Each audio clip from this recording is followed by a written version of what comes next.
Michael had asked me to meet her here at the domestic departure side of the airport, and at the time I thought it was just because that's where the Air Canada office was, but it was unusual to drop the children off at the airport.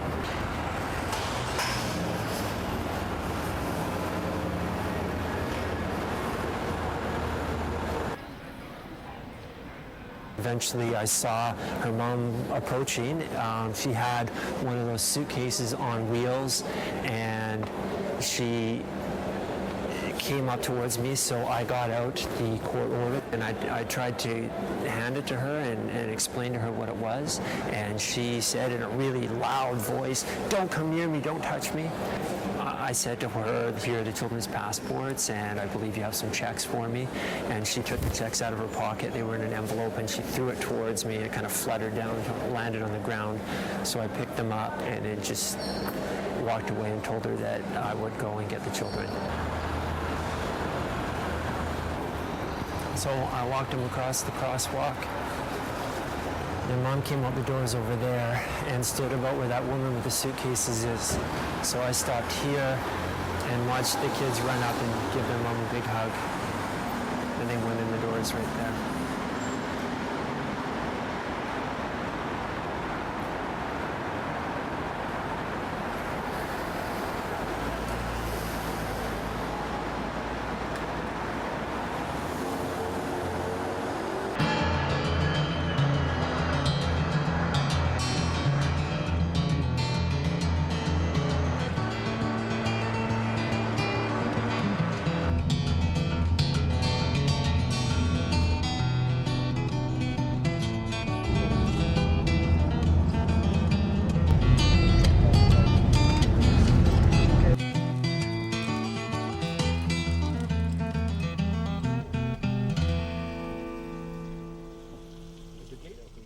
It seemed to me that the Japanese court system was really looking behind the order and any of the orders that were made by Canadian judges. Murray's Japanese lawyers were constantly asking me to provide detail about every step that was taken in this rather long, arduous litigation. It seemed to me to show that that the orders that the judges had made had been justified. We felt that this case was so clear that everything was sort of in our favor, you know. And we'd been told that.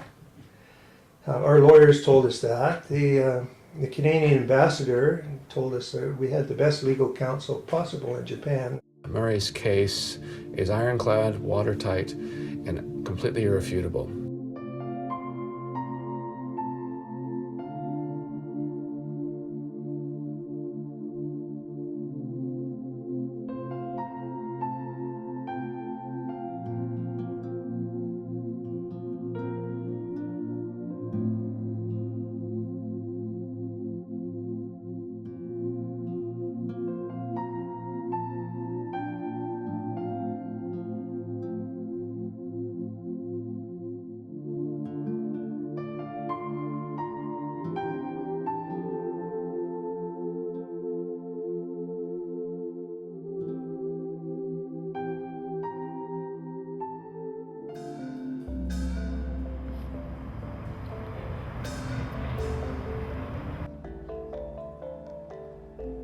Jumped in the car and we drove out there. So here I am going up to the door and thinking, you know, I'm not really supposed to be here, but I really need to find out what's going on. And I look at the front door and there's this big pile of like rain-soaked newspapers, and there was a big bird feeder that was tipped over and all the bird seed was on the ground and it was all moldy and it had clearly been sitting there for ages. So I decided to go to the back door and see if perchance it had been left unlocked. And I went, it opened. And I went in, and the place was empty.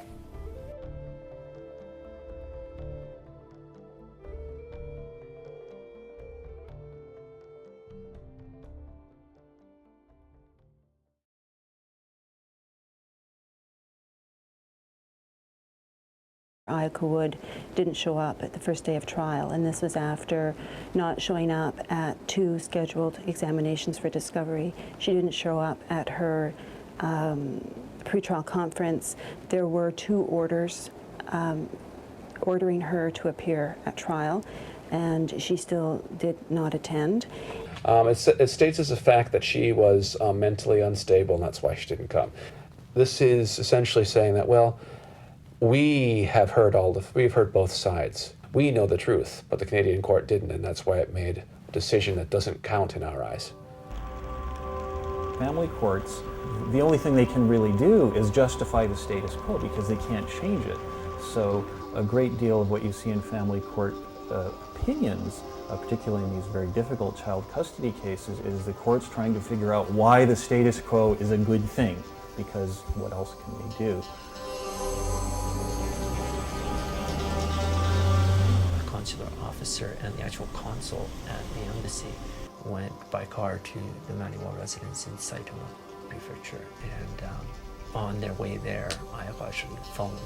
She said that she wasn't prepared to abide by the Canadian order and that she intended to remain in Japan.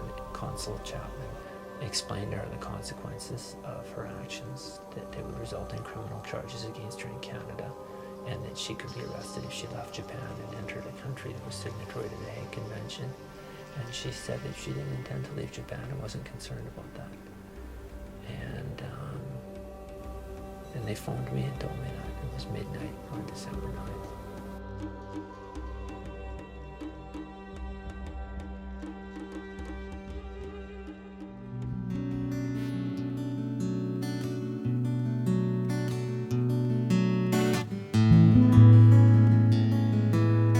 I can only sort of speak to my understanding of who Murray is as a human being, a person who will give you the shirt off their back, a person who always looks for ways to resolve things and always aspires to kindness like no one. And Murray was so devoted to his children and so gentle and caring, and he was their primary caregiver from the beginning. He was the one they could count on.